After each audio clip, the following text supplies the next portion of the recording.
Welcome back to episode 53 of Working Towards Our Purpose. Thanks for being here, as always. Again, trying to do a little check-in before we start the episode, seeing how you're feeling, seeing how I'm feeling. I'm feeling okay this morning. Had kind of an interesting start. I had a one of those credit card like notifications that like I made a purchase because I have those turned on come through like overnight. So I woke up to a credit card charge that I didn't make, and I think that always kind of instills like anxiety of like somebody stealing your identity or whatever. But it was weird because it came from a place that like I do purchase stuff at, but I just wasn't there yesterday or in the middle of the night. So it kind of threw off my morning because I looked at my phone, and I have most notifications turned off, but that was on. So that kind of like bothered me, I guess. And like I started worrying about it. And then I was like, well, there's nothing you can do until the processing goes through anyways. So I was able to kind of reframe it and be like, let's worry about it tomorrow whenever the processing is done, if it even goes through. So yeah, anyways, was a little off balance, I guess, this morning. But I went for my run as I normally do before these episodes. And then it kind of came, brought a little clarity about like what I wanted to talk about today. And I'm going to try something a little different for this episode. And for the next episode on Friday, I'm going to do a sort of two-part series where this will be the first part and Friday will be the second part. So the topic that I want to talk about is how to make right decisions for you, like how to make better decisions for you. I think indecision is something that certainly plagues me, has in the past. I think a lot of people struggle with making decisions, especially nowadays when there's like so many options and you know, you go to a grocery store and there's 15 different types of butter that you could buy, or you know, people all day long yelling at you on social media to do this or to do this. It becomes hard to like think about like what you should do for yourself. At least it is for me. So I think, you know, I was kind of thinking back on how like when I was really desperate to get out of my corporate job, I decided that I needed to start a side business, and I was trying to figure out like what to do. And I was just like really kind of unsure of what to do. I didn't really look at like all of my options or like thinking about starting something new. I think I really just sort of acted based off of like, oh, well, I know how to do audio engineering, so it has to be in that realm.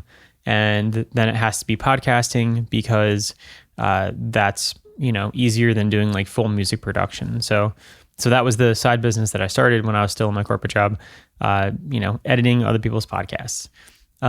So it was a decision that was the best for me at the time, the best I could make, and I don't regret it or anything. But thinking about like, you know, if somebody is in a similar position, how do you make a better decision, or how do you make a better decision for you? So in today's episode, I do want to talk about the first part. So basically this episode and next episode, there'll be like two big things that you can do to help you make better decisions for yourself. And then we'll break those down. So in today's episode, I want to talk about balancing your nervous system as a way to help you make better decisions. So what do I mean by balancing your nervous system? If you've never heard of that, or maybe you have, I'm by no means like an expert in, probably not the best person to be answering this question, but I will describe what it means from my perspective. So hopefully it'll be relatable to you. I think in the past, I always had some sort of unregulated nervous system, but didn't really know what it meant. And I guess sort of what it feels like is maybe you're preoccupied or you're anxious about something. It sort of feels like you have to rush to get things done. Maybe you feel uneasy, unsettled. I think that now that I'm trying to think about it, it is becoming harder than I thought. But I guess one sort of word that always comes up to mind is like sense of urgency. That sort of always unsettles me. Like I know in my corporate job, there would always be like somebody wanting to get somebody that wanted you to do something. And it was always like last minute. It always needed to be done right now. And that always like put me like uneasy. I had an anxious feeling of like, I can't rest until this thing is done. I'm not allowed to take a breath until this thing is done. Just that really being tense, like literally physically, like your shoulders are up by your ears. Like, I remember many times of being in my corporate job working on my computer and then just like realizing how like squeezed tight my shoulders were, like literally up towards my ears. And then I would like finally, I didn't even know how long I was like felt like that, but then I noticed it and I was able to like put them down. And then 5 minutes later, they're like right back up towards my ears. So that's kind of what I'm talking about. Like the sort of uneasiness, definitely the opposite of feeling at peace or at ease. So why I think that this is important when making decisions is because I think when your nervous system is not balanced, when it's out of balance and you're sort of anxious, I think you end up making poor decisions. And I think it brings up like one story that I have from like when I was younger, and I think it's a good example. So I remember one time I always used to work in the garage with my dad. He was very like hands-on, worked on cars and lawnmowers and all that kind of stuff, was always tinkering with something. And I was messing with something. I can't remember what it was, but like I was trying to fix something. I think it was like on a lawnmower or something. It doesn't matter. But I remember I was like working on like taking a bolt off or something. And I hit my knuckle, like the wrench slipped and it like hit my knuckle, and then it made me mad. And then I started like just like wrenching at it even harder. And like, because I was angry, I was like putting like anger towards it. And then I ended up, I think my dad said something to me. I can't remember if he said it before or after, but he said something like calm down. Like you're not going to do any good by being upset at it. And then I ended up like stripping the bolt. And then I was even more mad because it was like, now I just turned a 5-second task into like a who knows how long task. And he said something like, that's what happens when like you get upset or something. So I think that's like a really good physical representation of how like, being your nervous system being unbalanced can help you make poor decisions. Because I was like already heightened and angry that like I just smashed my knuckle, I then put the anger into like doing the task and worked too fast at it. I didn't take a second to like look what I was doing. I could have put some like anti-rust spray or whatever on the bolt, waited a minute and maybe it would have been loose and I could have just taken it out nice and easy. But instead I got angry and I made a poor decision. And yeah, it kind of like compounds your poor decisions. You make one, it doesn't turn out the way you want, and you're like, oh, I have to hurry up. I got to finish this. I have to keep moving forward. And then you end up making another poor decision. So I think that's a good representation of like other areas of your life when you're making decisions and thinking about like, how can you settle yourself before you make a decision? Because everybody's always trying to get an answer out of you. Everybody's trying to get you to make a decision. Like, something as simple as like somebody texting you and being like, hey, you want to hang out on Friday? Like, I don't know if this resonates with you, but for me, sometimes I feel like I have to answer it right away. And then sometimes I feel like I have to say yes right away. So then I'll end up saying yes. And then Friday will come and I'll be like, oh, I don't really want to do this anymore. But if I took maybe a day to get back to him, I could have checked in with myself. I could have been like, you know what? I'm actually busy and that's fitting too many things and I don't want to go. I'll say no. So when you give yourself a chance to get balanced, to balance your nervous system, I think you can make better decisions. So yeah, hopefully that makes sense. And hopefully some of that resonated with you. So for the rest of the episode, I want to talk about 5 things that you can do to balance your nervous system. So these are things that I've done in the past, things that I go to now. I think that they've been helpful for me, so hopefully they can be helpful for you. So the first thing that you can do to try to balance your nervous system is to literally just slow down. Like I said before, I think for whatever reason, people think everything is like so urgent all the time. And in most cases, things are not urgent. Especially when it comes to work. I know that may sound like maybe you might think that's unrealistic, but I think unless we're like emergency room doctors or I don't know, something else that's like literally life sustaining, then it's probably not as urgent as we've been led to believe. I used to work in engineering, whatever the part is that we were making for, our customer, like it didn't really matter if it got done today or tomorrow. They like to make you believe that everything is like last minute. We should have got this done yesterday. But I think that thought pattern is just not helpful for making decisions. So I think slowing down is the first thing to try to balance yourself and to try to make more decisions better, or to try to make better decisions, not more. But so slowing down, what does that look like? Like literally removing yourself from the situation. Maybe you're at work and your boss is telling you got to get this thing done now. Like, when's it going to be done? When's it going to be done? Literally just like going for a walk, getting up from your desk. I like to meditate. I know that meditating is something that some people don't like. But really, I think taking just like 10 minutes for yourself, whether you call it meditating or not, like go walk to the cafeteria and back in 10 minutes, or like go outside for a walk, go lay on your couch for 10 minutes. Like, I think meditation could look like sitting on your couch and not looking at your phone for 10 minutes.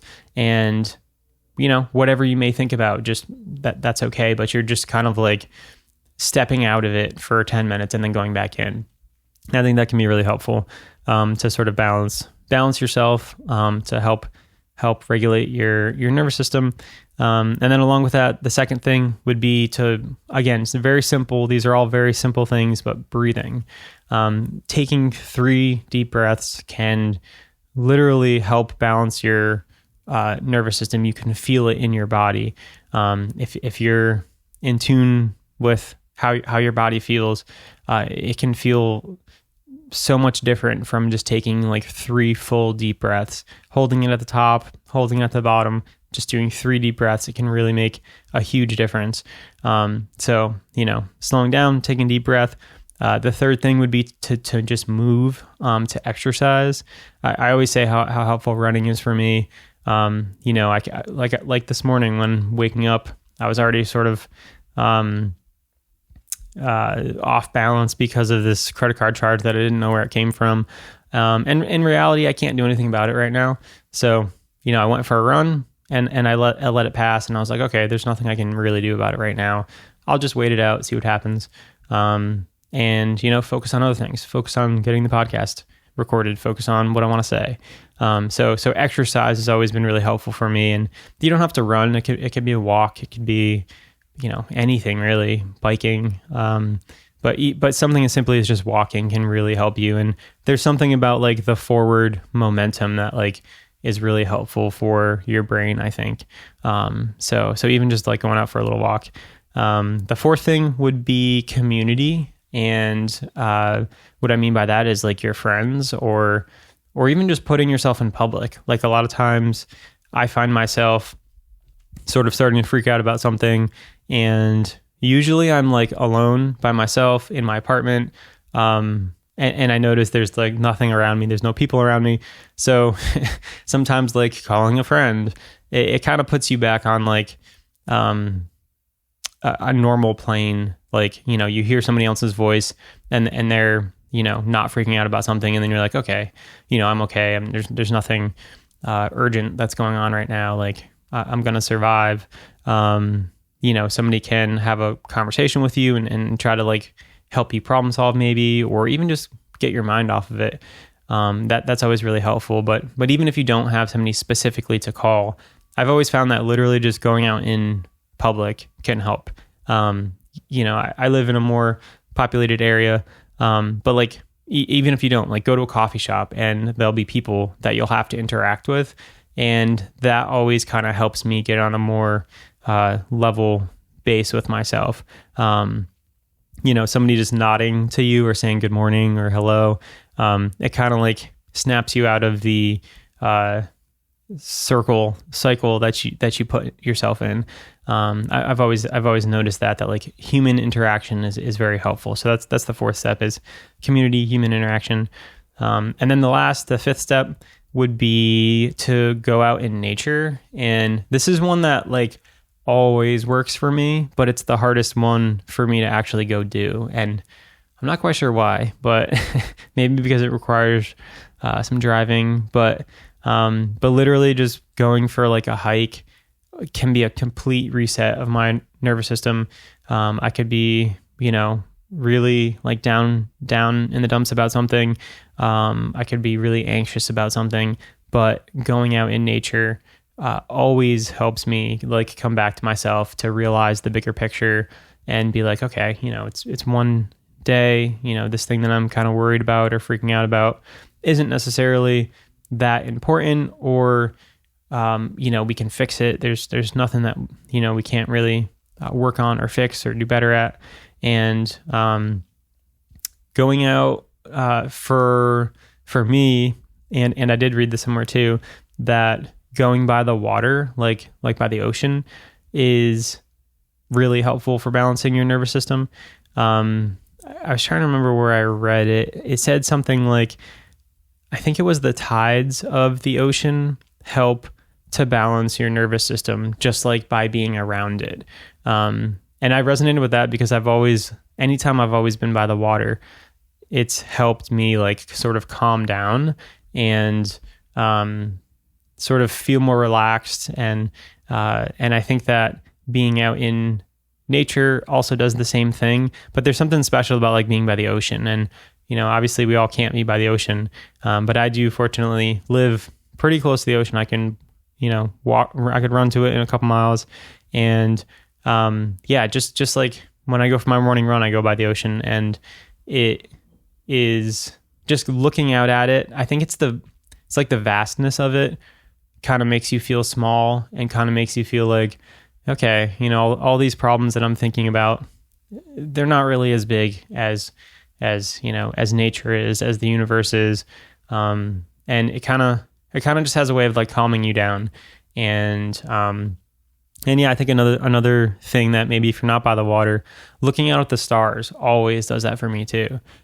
Just taking a moment to like, maybe it's nighttime, and well, I guess hopefully it would have to be nighttime. But like looking up at night and looking up at the stars, just, I don't know, something about it makes me feel a little bit more at peace, a little bit more at ease. Because you just remember like you're just, a little speck, and, maybe the $40 credit card charge that was accidentally made isn't going to be the end of the world. Even if you end up losing $40, like, not really going to make a big difference in the grand scheme of things. So I think your peace is more important. And that's kind of what we're talking about, what I'm talking about with balancing your nervous system. It's like bringing that inner peace to yourself and trying to find that more often. And I think like, I never really realized the importance of that when I was in my 9-to-5 corporate job, because everything just moved so fast and I didn't get a chance to check in with myself and to be like, I feel like not good right now. Like I need to take a second, like, I always say like I'm a processor and it takes me time to process things. Like I've just kind of accepted that as that's who I am. Like it takes me a minute to figure out what's going on, and it's okay to do that. It's okay to take a minute for yourself. It's okay to slow down and to check in with yourself and to give yourself a little bit of space, to take a breath, to balance your nervous system. Like these are all things that can help you not only just feel better, but back to the topic of the episode, to help you make better decisions for yourself. And, I think that like it's just such a crucial thing that like it took me a long time to like learn that, I guess is what I'm trying to say. So hopefully that makes sense. Hopefully that's helpful for some of you. But yeah, just really thinking about balancing your nervous system and thinking about what brings you peace. And these are just 5 things that I've done to balance my nervous system. So, let me know if there's something out there that you found that can help you balance your nervous system. And we're all different. And, I don't expect all these 5 to work for you, but try them out and see what happens. Or like I said, let me know. Let me know which ones work for you or which new ones work for you that I haven't mentioned. So yeah, all about making better decisions for ourselves, so we can find a little bit more peace and happiness with ourselves. And I think that's really important. And that's all I got for you for this episode for today, about making better decisions for yourself and balancing your nervous system. And in Friday's episode, I will have part 2 of how to make better decisions for yourself, and we'll have one more big thing that I think can help you make better decisions. So thanks for listening as always. Thank you for watching if you're on YouTube, and I will see you on another episode real soon. Thank you.